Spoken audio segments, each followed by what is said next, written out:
Sadaasa 11 bara 2022 ashama akkam jirtu daawwattoota keenya kabajamu warraata biyyoolessa Oromiyaarra oduu keenya sa'aatii kanaaf qindeeffannee dhiyaanne sin dhageessisna an naatoo lammiiti. Reefii gaachanni uummata Oromoo waraanni bilisummaa Oromoo tarkaanfii ilaalessaa humna diinaa irratti fudhachuu jabeesseetti fufuun godina Booranaa aanaa Moyyaaleetti diina adabuu beeksise. Guutuu gabaasa kanaa oduun booda qophii oolmaa waraana bilisummaa Oromoo keessatti qabannee isiniif dhiyaanna. Ilmaan Oromoo Yemen irraa gara Saudi Arabiyaa deemaa turan 8 gammoojjii keessatti ajjeefamuun dhaga'ame. Murteessaa bantii dabalata qaba. Wiixata darbe sadaasa 7 bara 2022 ilmaan Oromoo jireenya dhuunfaa isaanii jiraachuuf jecha bara Itoophiyaa irraa gara gammoojjii dheeraa qaxxaamuruun biyya Yemen irraa gara Saudi Arabiyaa deemaa turan irratti kaanfiidhattoonni mootummaa irratti fudhataniin namoonni 8 battalatti du'uu maddeen irraata biyyoolessa Oromiyaatti himaniiru. Namoota 100 ol miilaan gammoojjii Yemen qaxxaamuraa turan keessaa namni Ibrahim Ismaa'ilii fi Jamaal Amin Baharargee Onagola Odaa irraa namoota 3 Jimmaa irraa namoota 2 godina Arsii akkasumas lixa Harargee aanaa Machaaraa irraa Muhammad Kamaal kanneen jedhaman borin jireenya fooyya'aa jiraadha jechuun abdii gaariin onnatanii hadhaa dandamachaa deemanis karaatti gaagaamni lubbuu irra gaheera.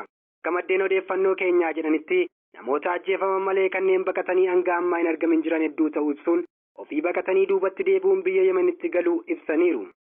Ilmaan Oromoo bulchiinsi impaayirattii dhufaa darban diinagdee isaanii guddisuu waan hin dandeenyeef jireenya impaayirattii keessa jiru mo'achuu dadhabuu fi haala siyaasaa impaayirattii baqatanii gammoojjii biyya Arabaa keessatti akkasumas galaanaan nyaatamanii du'aa fi manneen hidhaa keessatti badii tokko malee dararamaa akka jiran ragaan baqattoota Oromoo galaana Meeditiraaniyaanii fi galaana Diimaa qaxxaamuranii ni ibsa. Murna bilxiginnaa Itoophiyaa baqachuun Oromoonni kaaba Keeniyaa keessa qubatanii hongeen miidhamaa turan gargaarsa argatan. Bal'ina isaaf jaalicciitii banti. Dhiibbaa murni abbaa irree Itoophiyaa irraan ga'uu fi sababa hongeetiin qe'ee qabeenya isaanii irraa buqqa'anii daangaa Itoophiyaa ce'uun kaaba biyya Keeniyaa keessa Oromoonni qubatan lakkoofsi isaanii danuudha. Bakka qubatanii jiran kanatti illee sababa hongeetiin horiin qaban jalaa obba'uun rakkoo nyaataa fi dhugaatii guddaaf saaxilamuun haala hammaataa keessa turan. Uummanni Oromoo godina Booranaa aanota akka Miyoo, Dirree, bakkoota kanneen akka Magaadoo, Carii Lichee, Carii Xuruuraa, Goda Loonii, Goda Gootuu fi kanneen kana fakkaatan irraa buqqa'uun daangaa qaxxaamuranii kaaba Keeniyaa bakkoota akka Laatak, Kukkuba, Ariyaa fi Maddoo Adii jedhaman qubachuun rakkoo beelaa fi dheebuu isaan baqatan itti hammaatee ture. Rakkoo isaanii kana hubachuun Ooraa USN gargaarsa marroo lammaffaaf taasiseen doolaara Ameerikaa 5,000 midhaan nyaataa bituun uummata beela'ee jiru kana qaqqabsiisanii jiru. Ooraa USN kanaan duras akkuma kana rakkoo uummanni kun keessa jiru hubachuun midhaan nyaataa bituun deeggarsa godhee turuun isaa ni yaadatama.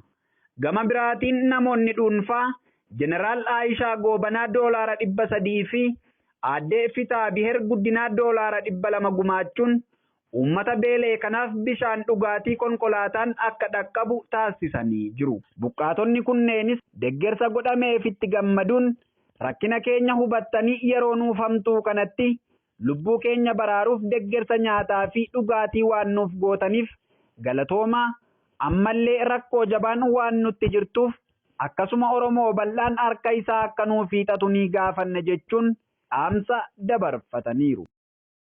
Godina Arsii Lixaa Ona Shaashamannee fi Wandoo keessatti kaabinoonni murna bilxiginnaa walitti dhufuun uummata doorsisaa turuun beekame. Bal'ina isaaf jaalboora addunyaa.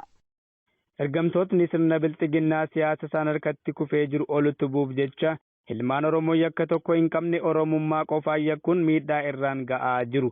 Murni bilxiginnaa godina Arsii Lixaa Ona Shaashamannee fi Wandoo waliin ta'uun isin deeggartoota waraana bilisummaa Oromooti jechuun uummata aanaa Shaashamannee ganda eebichaa kan aanaa Wandoo ganda maddoon wal daangessitu dheengadda sadaasa 9/2022 walga'ii waamuun akkuma Oromiyaa keessaa Wallaggaa dirooniin gubaa akkuma jirru isiniinis ni gubna jechuun sodaachisaa oolan.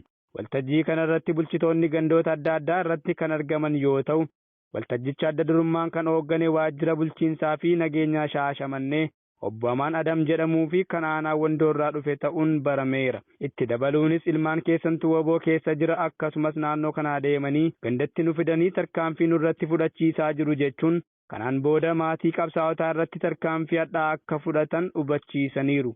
maatii qabsaa ona Shaashamannee ganda Iddoolaa Burqaa jedhamtu keessatti ilma keessantu qabsaadha jechuun obboleessa isaa Tashoo Bariisoo erga qabanii buufata poolisii bulchiinsa magaalaa Shaashamanneetti hidhanii turaniin booda gara ona Wandootti dabarsanii manadhaatti dararaa jiraachuu maddeen arraata biyyoolessa Oromiyaa ona Shaashamannee gabaasaniiru.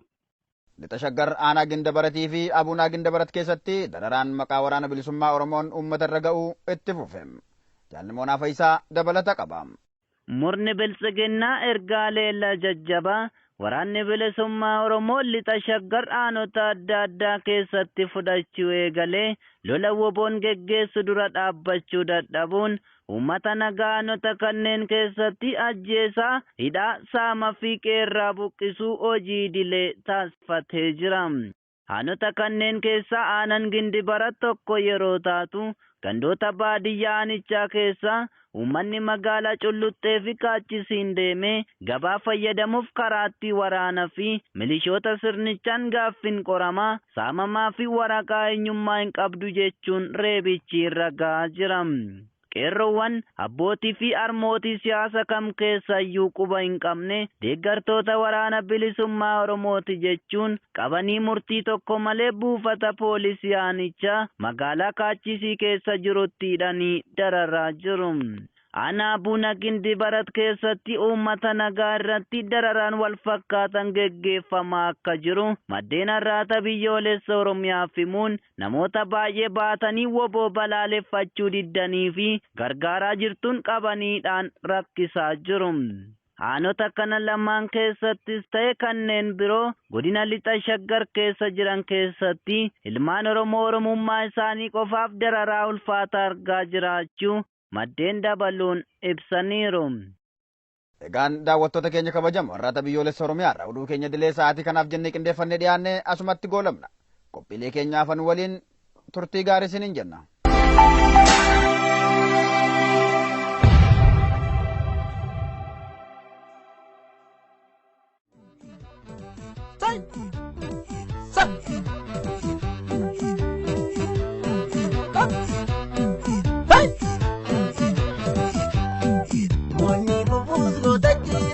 Hubsin darbaa yaada dhiira inni irraa goota faana galmaan keenya nuti maana ittuu tangeefetu jetti ijoollee waboo itti beekti kaasaba goosa booda hin garbomnu kanaan booda waliin gannuu wal barbaanna saba gamtaa kan butaana.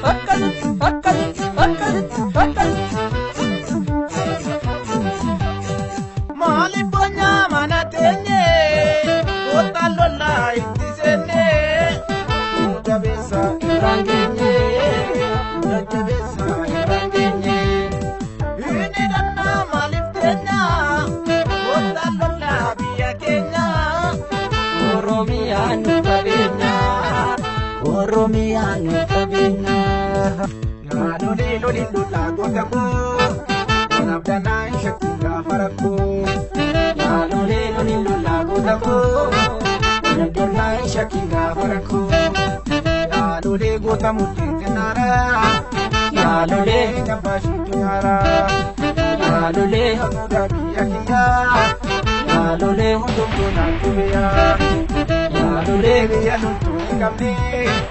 Yaalole karaa deemaan doosisaa yaalole amma qawwees nyaanne yaalole nyaaphaa shindolisaa yaalole nuti boorii baafannaa yaalole bareedumaa nyaannu yaalole Oromiyaa eeggannaa yaalole dabarsinee ilaannu yaalole loliin lolaa goota koo sabdannaa shakkii gaafatannu yaalole loliin lolaa goota koo.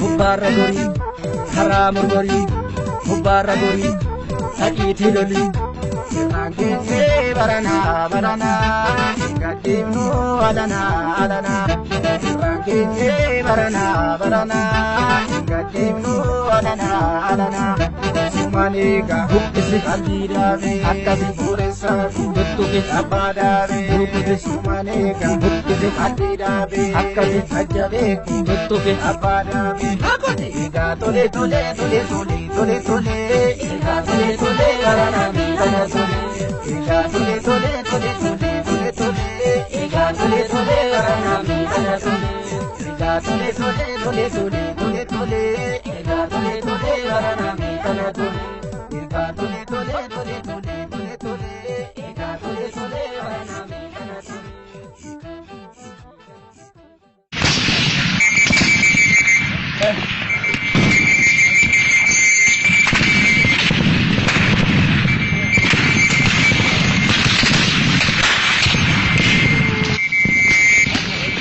Yooyyaa akkam jirtu dhaggeeffattootaa fi daawwattoota keenya kabajamoo. Nagaan keenya Oromummaa bakka jirtanitti sinaa qaqqabu gabaasa tarkaanfii gooticha waraana bilisummaa Oromoo sadaasa 11/2022 qabadhee isiniif dhiyaadheera. Injifannoolee boonsoo fi cululuqoo waliin ani haqaafan fayyiraati. Lafoo fi qilleensarraan itti duulamaa. Imala isaa dhaabuu kan hin dandeenye gootichi abdii sabaa woboon Oromiyaa bakkoota garaa garaa keessatti tarkaanfii guggubduu humna diinaa irratti fudhachuun du'aaf madoon adabuu jabeessee itti fufee jira. Haaluma kanaan gootichi onnee sibiilaa woboon sadaasa 9/2022 Baashaggar aanaa dugdaa magaalaa Maqii jalatti tarkaanfii laalessaa fudhateen waraana impaayireetti paatroolii tokkoo fi Ayisuuzuu tokko ibiddaan barbadeessuun humna diinaa hedduu du'aaf madoon adabuu hoogganaan waraana bilisummaa Oromoo naannichaa beeksiseera. Godina Booranaa Ona Moyyaalee ganda Mudhii Ambootti ganama kaleessaa sadaasa 10/2022 tarkaanfii waraana weerartuu Abiy Ahimad irratti fudhatameen 4 ajjeese 5 madoon adabee jira. Gama meeshaan kilaashii AK-5 hidhannoo guutuu waliin dugda diinaa irraa hiikuun dantaa galii qabsoo bilisummaa Oromoof oolchee jira. Tarkaanfii woboon fudhatu hanga bilisummaa fi walabummaatti itti fufa. Horaa bulaa deebanaa. Injifannoon uummata Oromoof.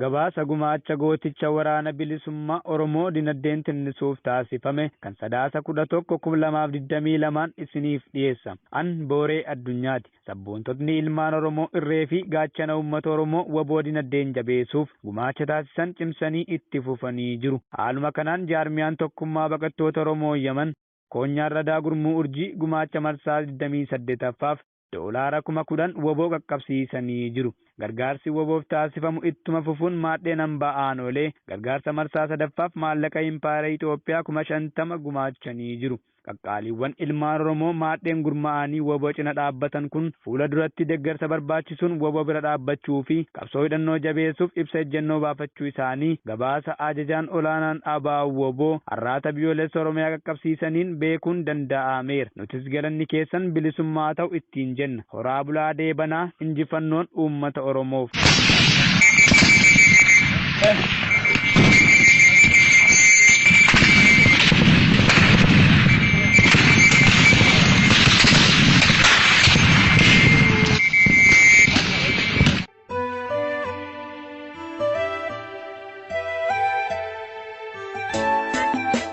Kursa sabasa ijaan argee aare qabsoo bahe malee bosonni manaare isa rabbi nuuf kennee mirga uumamaa dhabne biyyuma keenya irratti jiraachuu dadhabne Tuttukaan aarse aariin manaan baase jaaladheetan miti kanaafan qawwee kaase cunqursaa baay'ate saba koorra ture Oromoorra ture tumuratti godhuuf waboon koo hiriire.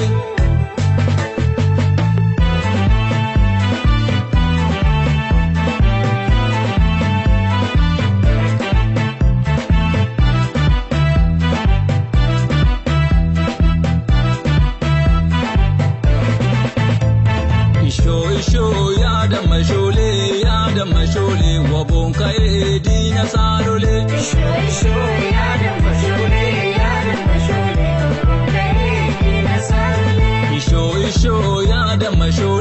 yaada mashole waboon ka'ee diina saalole. Isho yaada mashole waboon ka'ee diina saalole. Isho boosatirraa ka'ee karrayyuutti dhaama. Matakkalis dhaqee koota walloo waama. Boosatirraa ka'ee karrayyuutti dhaama. Matakkalis dhaqee koota walloo waama.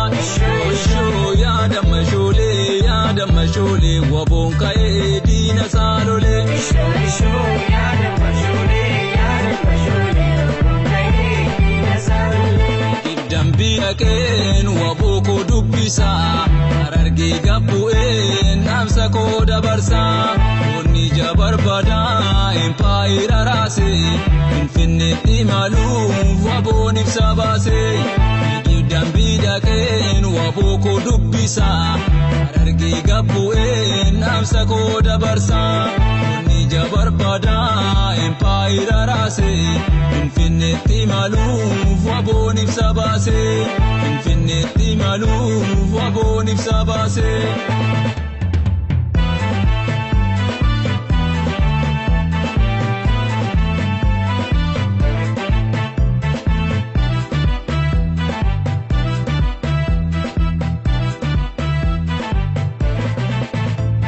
Isho yaada mashole waboon ka'ee diina saalole. Isho yaada mashole waboon ka'ee diina saalole. Isho yaada mashole waboon ka'ee diina saalole. Isho yaada mashole waboon ka'ee diina saalole. Isho waboon shawaaba.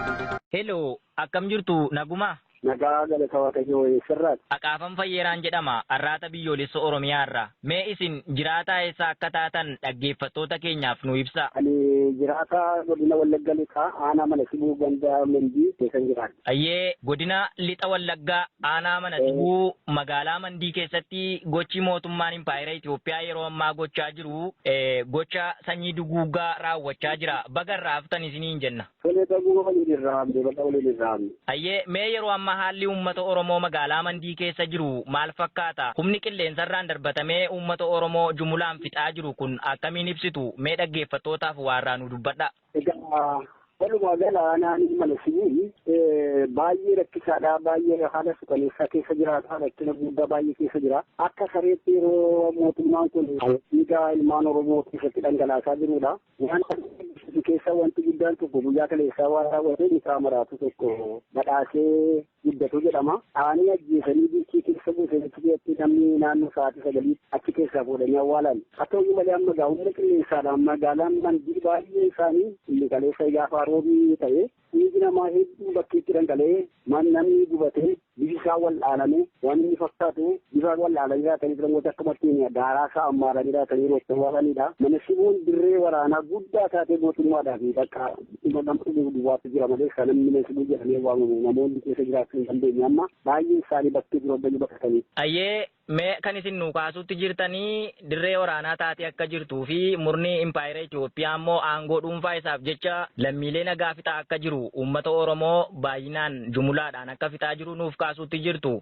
Mee guyyaa roobii jettan kana guyyaan sun guyyaa gabaatii jedhu jiraattonni akka nuuf kaasanitti mee namoonni gaafa sana mada'anis kan lubbuudhaan darban illee hedduu akka ta'e kaasutti jiru baay'ina namoota sanaa nuuf himuu dandeessu isin? Egaa baay'inni namoota dhumanii naannoo kan amma ijoollee jedhamu naannoo nama 40 oliiti. Kan madoon immoo madoon guddaan immoo naannoo gabaraa nama 50 oliiti. Egaa baqannee bakkee jira soorii ta'edhaaf rakkisaadha.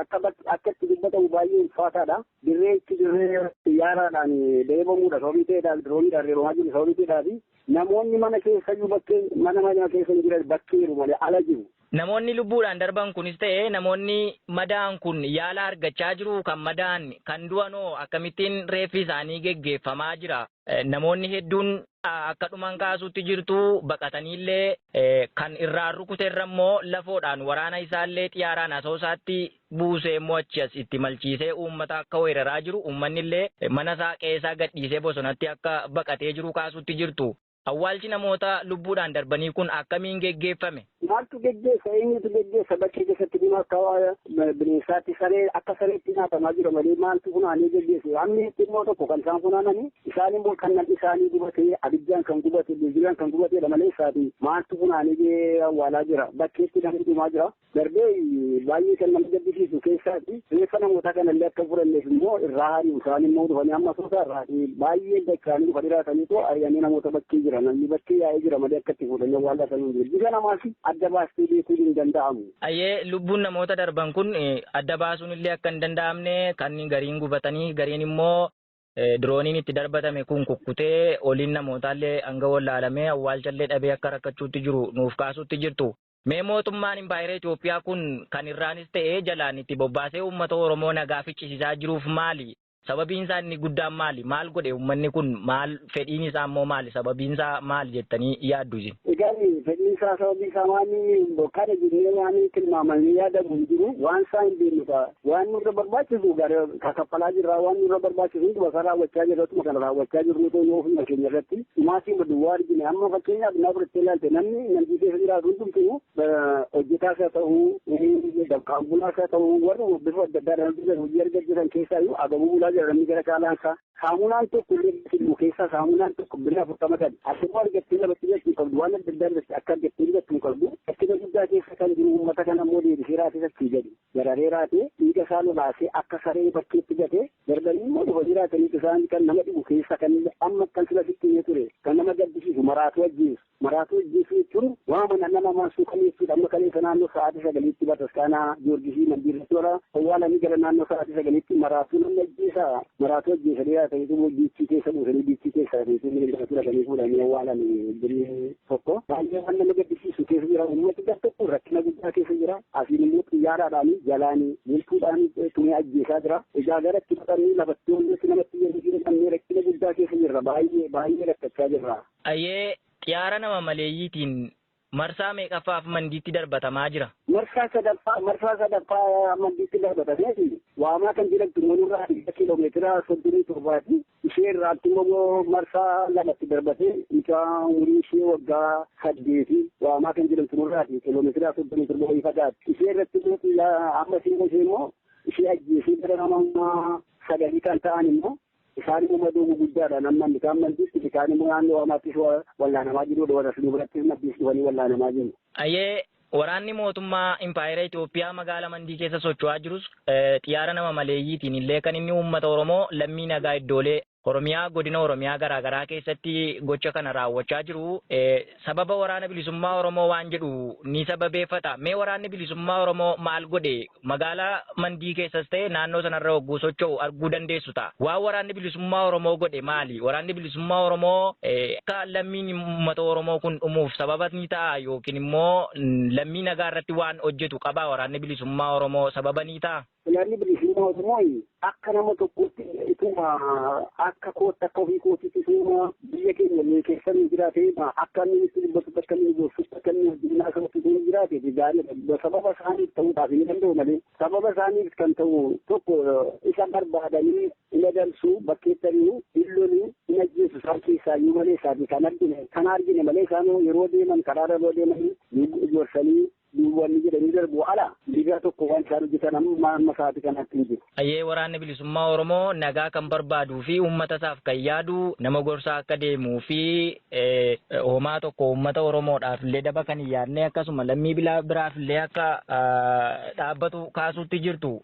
Meegaa uummata Oromoo haala kanaatiin dhumaa jiruuf akkasumallee lammiimti isaa kan of jalatti fixaa jiru aangoo fedhii aangoo qabuuf jecha fixaa jiruuf mee Maaltu falataa akka Oromootti Oromoon maal gochuu qaba? Maaltu immoo isa acuucaa kana jalaa isa baasuu danda'a? Uummata Oromoof waan dhaamtan qabdu isin. Egaa uummata Oromoodhaaf kan dhaamu kabarraas kibbarraas haa ta'u dhumaatii uummata Oromoo kanaaf alaas keessas ta'anii birmachuu mootummaa jiraata dha yaadan egaa maaltu jira ammoo abbaan uummata kanaaf fixee lafa nikaan bakkee nikaan mana keessaa bakka ta'uu alamu hin qabu saniin nyaachaa jira dhiibisaan ola'aa jira darbee qaalee isaan dhumaa jira amma haadha isaa tokko naannoo keenya keessatti lolaa waan dhiibatu rabbiidhaatti karaarra taa'ee yoo isaan kadhachaa jirantu jira rakkina gurguddaa kanaaf biyyi nuti birmachuu mootummaa jiraata Oromoo nuti kan ta'e uummata Oromoo kanaaf birmachuu turre jiraata an jedhee yaadaan darbee uummati akka dhaaba bilisummaa Oromootti moo'in wanta isaan biyya kana keessatti amma dandeettii isaanii kan isaan hojjechaa jiranii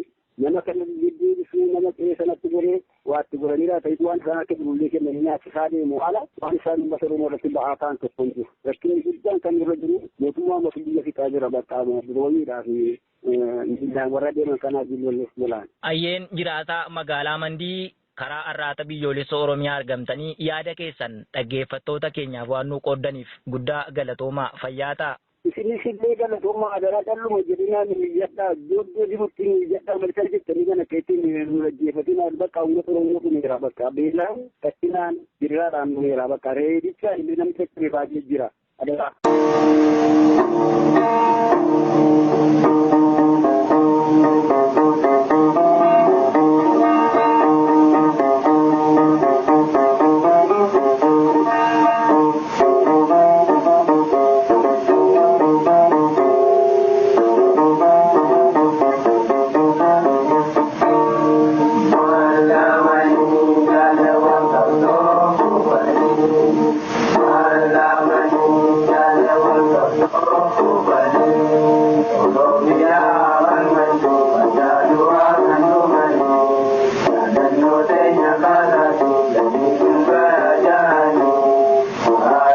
Yeah.